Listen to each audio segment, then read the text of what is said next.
மத்திய கிழக்கு நாடுகளிலே பணியாற்றுகின்ற இலங்கையர்களுடைய எண்ணிக்கையை பார்த்தால் 11,00,000 12 லட்சம் பேர் இலங்கையிலிருந்து மத்திய கிழக்கு நாடுகளுக்கு சென்று பணியாற்றுகிறார்கள். எங்கள் நாட்டிலிருந்து வெளிநாடுகளுக்கு சென்று பணியாற்றுகின்ற முழுமையானவர்களுடைய எண்ணிக்கையை பார்த்தால் 18 லட்சம் பேர் வெளிநாட்டிலே பணியாற்றுகிறார்கள்.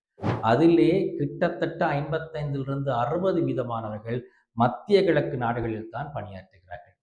மத்திய கிழக்கு நாடுகளில் ஏதேனும் ஒரு பிரச்சனை ஏற்பட்டால் இவர்களுக்கு என்னாகும் என்பதுதான் மிகப்பெரிய ஒரு கேள்விக்குறியாக இருக்கிறது.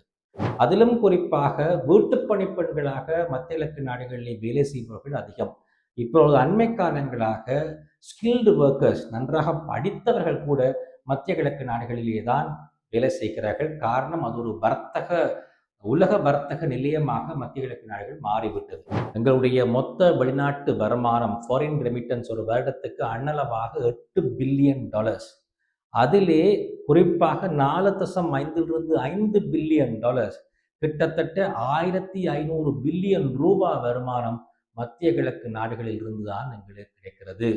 இதிலே ஏதேனும் ஒரு பிரச்சனை ஏற்பட்டால் இந்த வருமானம் வருவதிலே ஒரு தடை ஏற்பட்டுவிடும். அது எங்கள் நாட்டினுடைய பொருளாதாரத்திலும் அந்நிய செலாவணியிலும் பாரிய அளவு தாக்கத்தை ஏற்படுத்தும்.